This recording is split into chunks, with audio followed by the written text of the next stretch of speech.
Bonjour chers amis, j'espère que vous vous portez très bien. Aujourd'hui dans cette vidéo, nous allons parler de confirmation de prise de position. Lorsqu'on a un setup, il faut avoir la confirmation qui nous permet d'entrer en position de soit faire un achat, buy, soit faire une vente, sell. Alors, vous savez tous que la stratégie de trading est composée de plusieurs éléments. Lorsqu'on parle de stratégie de trading, on parle de plusieurs éléments à la fois. Alors, c'est quoi la stratégie de trading? La stratégie de trading, c'est ce qui nous permet de prendre une position. Comment plutôt? Je ne vais pas dire en quoi, mais la stratégie de trading, elle est structurée comment? Comment est-ce que la stratégie de trading est structurée? La stratégie de trading est structurée de façon très simple. Lorsqu'on parle de stratégie de trading, c'est d'abord la stratégie de trading. Ici, c'est d'abord une détermination de la tendance. D'abord une détermination de la tendance. Votre stratégie doit vous permettre de pouvoir déterminer la tendance. Lorsque vous réussissez ensuite à déterminer la tendance, vous allez trouver votre setup qui vous permet de prendre la position. Est-ce que vous comprenez? Des fois, le setup peut permettre de déterminer la tendance. On peut passer par le setup pour déterminer la tendance. Mais c'est aussi possible de passer du parti de la tendance et déterminer le setup. Après, lorsqu'on a réussi à déterminer notre setup, qu'est-ce qu'il faut faire maintenant? C'est de trouver la kill zone. La kill zone, c'est la zone d'attaque, la zone sur laquelle nous allons prendre notre achat ou notre vente, la zone sur laquelle nous allons prendre notre position. J'espère que vous comprenez très bien. Ensuite, lorsqu'on a déterminé notre kill zone, il nous faut déterminer maintenant la confirmation. Lorsque le prix est déjà sur notre kill zone, sur notre zone de prise de position, il faut qu'on ait un signal qui nous permet de prendre la position ou de ne pas la prendre. Est-ce que vous comprenez? Un signal qui nous permet de prendre soit la position ou de laisser le prix continuer parce qu'il n'y a pas eu de confirmation. Ensuite, lorsqu'on a fini de déterminer la confirmation, lorsqu'on a fini de trouver la confirmation, il faut maintenant placer le stop loss et le take profit. On doit avoir une méthode de placement de stop loss et de take profit. Alors, ce qui nous intéresse ici aujourd'hui, ce n'est pas tout ce que nous avons cité, ce n'est pas la stratégie, mais c'est comment déterminer notre confirmation. Comment déterminer notre confirmation? Alors, je vais vous montrer comment créer votre confirmation sur une paire donnée. La confirmation n'est pas forcément universelle. La confirmation que vous utilisez par exemple sur l'euro USD peut ne pas marcher sur le GBP JPY. Elle peut ne pas marcher sur le gold. Donc la confirmation peut être unique à une paire comme elle peut être utilisée pour deux paires. Si on a backtesté, on a remarqué que les deux confirmations marchent ou bien la confirmation marche sur plusieurs paires. Alors comment on crée notre confirmation? Comment déterminer la confirmation? On revient là. La détermination de la confirmation commence toujours par l'observation. Qu'est-ce qu'on fait? On observe le graphique. La détermination commence toujours par l'observation. Lorsqu'on vient sur notre graphique, on observe. Qu'est-ce qu'on fait en observant? On observe ce qui se passe souvent au niveau du setup. Lorsque j'ai un setup, qu'est-ce qui se passe avant que le prix ne reparte dans la direction que j'ai prédit? Quels sont les signes qui montrent que le prix va réellement repartir dans la direction que j'ai prédit? Donc, quand on va sur notre graphique, c'est ce que nous cherchons à regarder, c'est ce que nous cherchons à repérer. Lorsque nous réussissons à repérer cela, nous allons nous poser la question de savoir qu'est-ce que le prix dessine en vrai. Qu'est-ce que le prix dessine? Lorsque le prix arrive sur la zone, la kill zone, sur la zone sur laquelle nous devons prendre notre position, est-ce que le prix dessine un W? Est-ce que le prix dessine un M? Est-ce que le prix fait un avalement de bougie? Est-ce que le prix fait une formation de doji avant de continuer sa progression ou de changer, de donner la confirmation de prise de position? Peut-être qu'il y a une ambiguïté dans ce que j'ai dit, mais est-ce que le prix donne un W, un M ou un doji ou un avalement avant de continuer dans le sens que vous avez prédit? lorsque le prix est déjà sur la zone d'attaque? Est-ce qu'il fait l'une de ces choses avant de continuer dans le sens de la tendance? C'est ce que vous allez chercher à déterminer. Ce que le prix il fait lorsqu'il arrive sur votre kill zone. D'accord? Ensuite, lorsque vous avez déterminé ça, vous devez pouvoir déterminer précisément dans quelle unité de temps, dans quel time frame le prix réussit à dessiner ses M ou ses W, etc. Dans quelle unité de temps le prix réussit à déterminer et à dessiner ces schémas. Ensuite, nous allons venir sur les conditions d'apparition de ces confirmations. Est-ce que vous comprenez? Lorsque nous avons déterminé que notre prix il marque des W, des M, des avalements ou un doji avant de reprendre sa progression, dans quelle unité de temps? On a déjà déterminé ça, cela se fait. Et maintenant, dans quelles conditions? Est-ce que le prix doit être dans la dernière bougie de base de notre setup, ou est-ce que la bougie, ou est-ce que le prix plutôt, est-ce que la confirmation doit être sur une zone donnée? Est-ce que la confirmation doit être sur le dernier plus haut précédent, ou à quel niveau précis la confirmation doit être? Donc ça, ce sont les conditions d'apparition de la confirmation. À quel niveau on a plus de probabilité que la confirmation apparaisse? On sait déjà que numéro 1, si la confirmation apparaît sur une zone qui n'est pas notre kill zone, notre zone d'attaque, on ne doit pas prendre la position.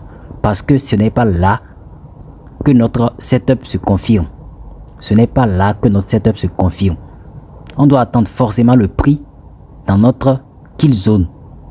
La zone dans laquelle le prix doit donner une confirmation. La zone dans laquelle notre setup est validé. J'espère que vous comprenez cela. Ensuite, lorsque nous avons déterminé les conditions de confirmation, nous allons passer maintenant à quoi? Au backtesting. C'est toujours important de faire du backtesting.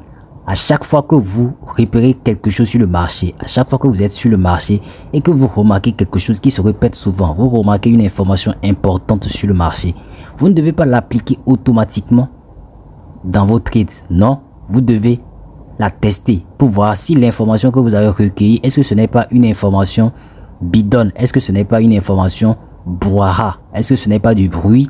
Parce que le marché fait beaucoup de bruit. Il y a des informations qui sont essentielles et il y a d'autres qui ne sont pas essentielles. Est-ce que cette information que vous avez recueillie ne fait pas partie du bruit? Une information qui fait partie du bruit, c'est quand vous faites peut-être votre backtesting, vous testez et vous remarquez que cette information est confirmée seulement peut-être 2 fois sur 10 essais de position. Vous avez essayé de prendre position 10 fois et l'information plutôt c'est validé seulement 2 fois, 3 fois ou moins de 5 fois. Là, c'est une information qui n'est pas réellement importante. Mais dès que cette information commence par atteindre un taux de réussite élevé, lorsque cette information est au-dessus des 50% plutôt, on doit la considérer comme étant une information importante.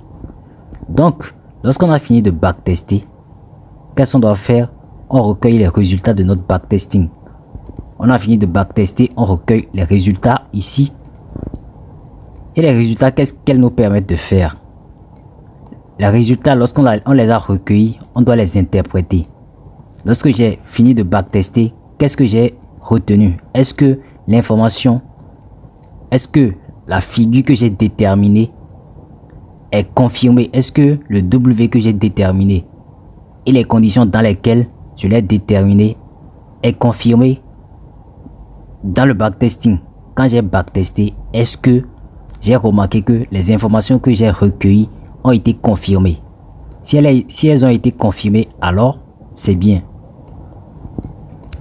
Voilà, si elles ont été confirmées, alors on confirme que bon, sur cette paire-là, notre confirmation c'est telle chose. Notre confirmation c'est un doji, un avalement, un W, un M, etc. Tout ce que vous avez trouvé comme indication de confirmation. Après le backtesting, vous devez interpréter les résultats et confirmer ou infirmer l'information que vous avez recueillie. Ensuite, les alternatives ou nuances. Parce que dans chaque position ou bien dans chaque stratégie, il y a toujours des alternatives ou des nuances. Ce n'est pas parce que votre setup, votre stratégie vous dit que le prix doit nécessairement revenir à la base de votre setup avant de prendre une position qu'elle sera toujours comme ça. L'information ne sera pas toujours confirmée comme ça. Il y aura des fois où le prix ne va pas revenir forcément à la base. Peut-être des fois où la tendance elle est vraiment forte, le prix ne peut pas revenir à la base avant de continuer sa tendance. Il va essayer une petite correction et s'arrêter peut-être sur une petite zone et continuer. Ça, ce sont les nuances dans les confirmations. Parce que ce n'est pas tout le temps que les confirmations que vous avez retenues vont se valider. Non. Ce n'est pas tout le temps que les confirmations que vous avez reçues lors de votre observation et de votre backtesting vont se réaliser sur le graphique. Il y aura des fois, vous aurez votre setup qui est confirmé, mais vous n'aurez pas la confirmation. Vous n'aurez pas les confirmations qu'il faut pour prendre la position. Par exemple, il arrive que le prix, il vienne sur la position, il vienne sur la zone où vous devez prendre position.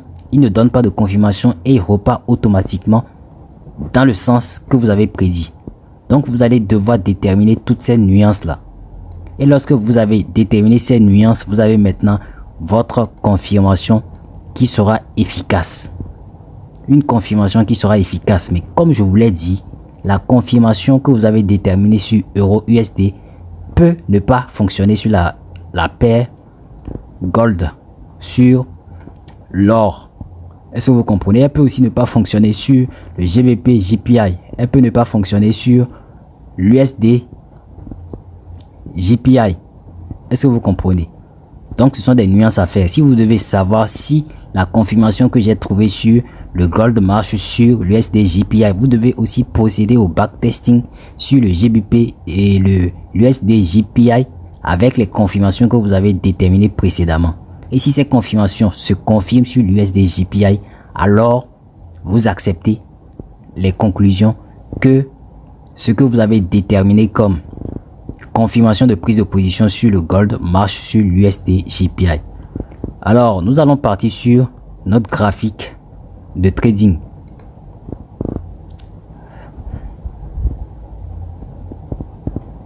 Voilà, nous sommes sur notre graphique de trading. Comme la stratégie nous dit efficacement comment déterminer notre setup, notre stratégie nous dit c'est quoi le setup et comment.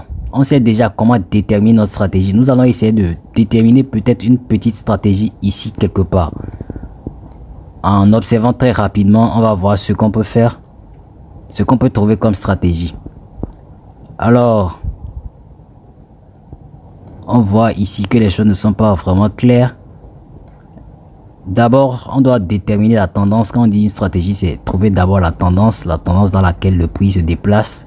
Alors, dans ce cas, on doit partir toujours de l'unité de temps la plus grande, du time frame le plus élevé. D'accord? Pour chercher la tendance. Voilà, ici, nous voyons que nous sommes dans une tendance fortement haussière. Ça se remarque avec ici cette ligne qui continue à la hausse. C'est aussi simple à voir. Nous remarquons que nous sommes dans une tendance haussière ici en daily. Lorsque nous partons en H4 également, ici en H4, on voit également que nous sommes dans une tendance haussière de là jusqu'à là, je vais dire. Nous sommes toujours dans une tendance haussière.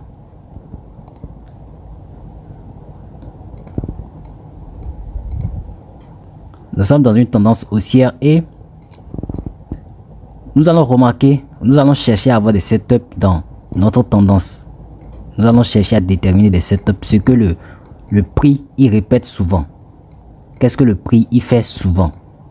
Ici, on voit clairement que le prix, par exemple, il fait quoi? Ici, on ne voit pas quelque chose de vraiment clair. On va partir peut-être en daily. Parce que la stratégie, on doit savoir quand ou bien dans quelle unité de temps elle est efficace. Donc, si on part en daily, voilà, on va tomber sur cette zone ici. Ici, on voit clairement que le prix l'a fait plus haut. Il est revenu retester plus haut, revenir retester plus haut, revenir retester plus haut, ainsi de suite. Là, on va se dire que notre stratégie ici, c'est quoi? C'est comme cela. Notre stratégie, c'est plus haut, cassure, reteste, cassure, reteste, cassure, reteste. Voilà, ça c'est notre stratégie. Maintenant, nous allons chercher notre confirmation. Nous allons placer nos zones à ces niveaux-là. Ici, ici, ici, ici. Voilà, vu que nous allons placer nos zones ici, nous allons partir dans les time frames inférieurs pour voir si on peut avoir des scénarios de confirmation. Voilà, ce sont nos setup ici. Nous avons nos setup à ce niveau. Nous allons voir ce qui se passe souvent avant que le prix ne continue. Avant que le prix ne continue. Si on regarde clairement ici, je vais déplacer un peu la zone pour qu'on puisse voir clairement ce qu'il y a là. Si on regarde ici, on voit qu'il n'y a pas véritablement quelque chose de clair, mais on voit qu'il y a un doji ici, doji, doji. Ici, ce n'est pas la même chose qui s'est passé ici. Nous avons eu un doji ici, à ce niveau-là. Là, nous avons eu également un doji ici. Nous avons 1, 2 fois doji. Oui, ici aussi, on a eu un doji, 3 fois doji, 4 fois doji. Donc, on peut considérer que, ok, ici, notre confirmation sur cette paire, c'est que si le prix vient sur notre kill zone 1, numéro 1, le prix doit venir sur notre kill zone. Je suppose que sur cette paire, on avait décidé que notre kill zone, elle était là. Donc, le prix, il est revenu sur notre kill zone. Donc, ce qu'on doit attendre, c'est que le prix, il fasse quoi? Il nous mette notre confirmation, qu'il nous fasse notre doji. Et là, il a fait un doji et là, on prend position. Là, il a fait un doji et on prend position. Là, on voit aussi qu'il a fait un doji ici, on prend position. Même si on avait raté la position ici, on pouvait prendre une autre position ici. Ici, on voit également qu'il a fait un doji, on prend position. Donc, ça, c'est une confirmation. Ou bien ce sont des exemples de confirmation. Parce qu'on voit que ici, il y a eu doji, ici, il y a eu doji, ici, il y a eu doji, ici, il y a eu doji. On peut généraliser, dire que, ok, la confirmation sur cette paire, c'est que c'est le doji dans quel time frame? Dans le H4. Parce que nous sommes ici en H4. La confirmation ici, c'est le doji dans le time frame H4. Est-ce que vous comprenez? Maintenant, si on va en H1, on peut voir peut-être quelque chose d'autre. Une autre forme de confirmation. On peut voir une autre forme de confirmation en H4. Où se trouve notre zone? Voilà, c'est ici.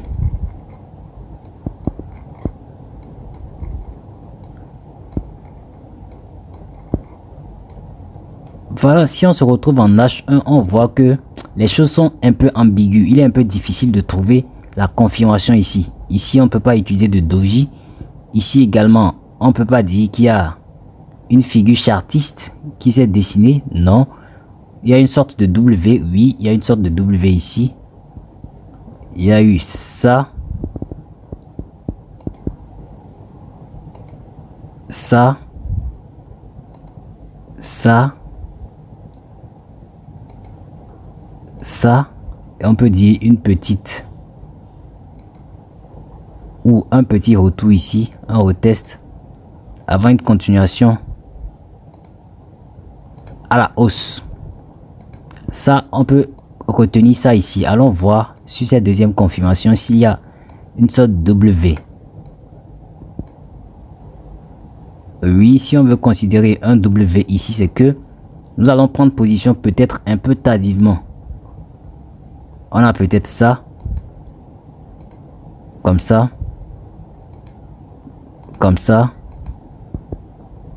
comme ça. Ici, le W n'est pas confirmé, donc on va attendre qu'il fasse jusqu'ici, casser ici. avant de revenir comme ça, avant de prendre cette position en achat. Ensuite ici on voit, est-ce qu'il y a un W? Oui, il y a une sorte de W, mais ce n'est pas vraiment un W qu'on peut considérer en tant que tel. Ici, il n'y a pas de W. Ici, nous n'avons pas de W. En conséquence, on va dire quoi? Si on avait remarqué qu'il y avait au moins 3 fois un W, il y avait 3 fois 1, 2, 3 fois un W, nous allons peut-être considérer que, ok, notre confirmation ici, c'est le W, la formation d'un W dans quel time frame? H1. D'accord? Maintenant, comme on voit que ici, il y a tellement d'informations que les choses sont ambiguës. Ici, on ne peut pas prendre de décision à cause de tout ce qu'il y a là. Les informations sont tellement nombreuses que les choses deviennent compliquées. On n'arrive pas à prendre une décision concrète. Alors, qu'est-ce qu'on doit faire? On doit quitter cette unité de temps. On doit quitter cette unité de temps et partir sur une unité de temps où on voit les choses plus clairement. Et c'est pourquoi on a eu notre confirmation ici en H4. En H4, on voyait déjà les choses plus clairement. Donc, on a eu notre confirmation en H4 avec des dojis ici, ici.